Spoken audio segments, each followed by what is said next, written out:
But I want to show you this field here.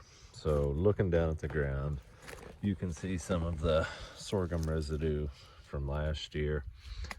When I was planting this field, I had one little bitty clip. I showed you pushing up the ridges. We were planting in that 95-degree heat.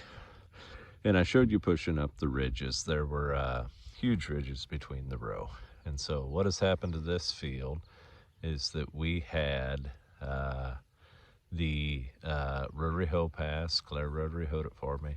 Then I came along with the rolling shields and I turned the ground flat. So looking ahead there, you can see the ground is just as flat as can be, relatively.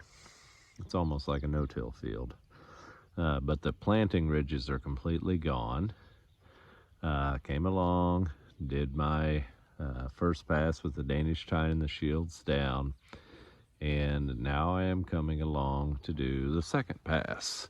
Well, in between that first and second pass, we had that 5.5-inch rain. And that's why the surface looks like it does.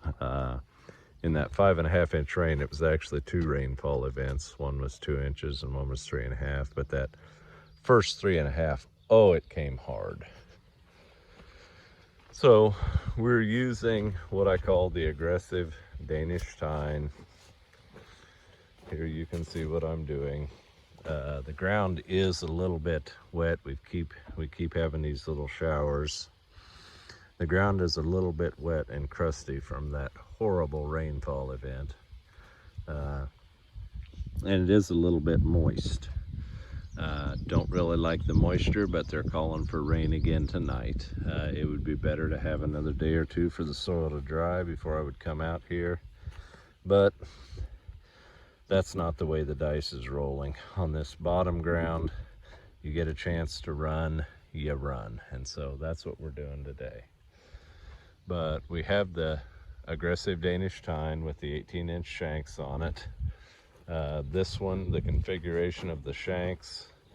So the 2 shanks that are running closest to the row, they are the 4-foot sweep. That gap there is 14 inches. And so, the actual clearance there is what, 14 minus 4. So we've got a 10-inch row gap at ground level, or below ground, where the shovels are cutting. I am going relatively fast, and I am moving a lot of dirt. The tractor is pulling real good. We're moving quite a bit of dirt there. And so that is what we have going on. We're doing the second, and since it is July 15th, this could very well be the last pass. If we'd go a week without rain, the beans by then would have enough of a jump that you don't need to do anything else. If the rain hits us tonight, it's possible that I could think about another pass, but I hate cultivating beans after the middle of July. And so, irony of ironies, I've finished the second pass on everything now. And it's July. It might be the 16th today. So there are a couple spots here where you look at the bean and it looks like I'm really messing the bean up. But if we get down here closely, we see that the growing points of these beans are still above ground. And I've talked about that many times. There's a growing point there. I've talked about that many times, that as long as the growing point is above ground, even this bean here, he looks like he's buried. His growing point will pop right out there and he will go again. It won't hurt him. Some of that's kind of the crusty nature of the soil from that hard packing rain. From the field cultivation passes and all the other passes, we had this soil turned to sugar. It is good bottom ground.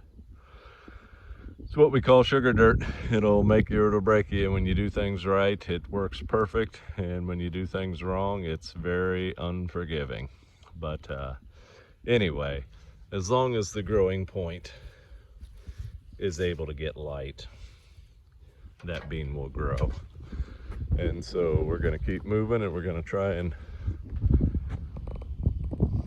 decent chance of rain tonight. We're gonna try and beat the rain and get this nice little 18-acre bottom done and get finished with the second pass of cultivation. I wonder if filming him will make him mess up. This will be a camera shot we've never seen in our videos before.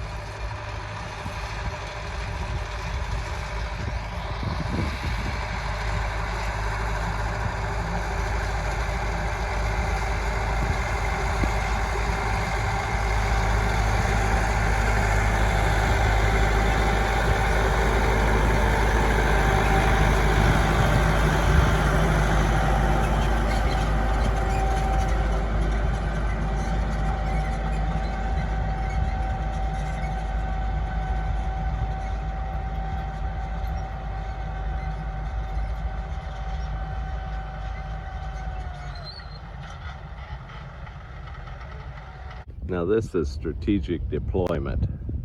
We got Jet walking weeds. I'm filming for a change. And Dane is cultivating.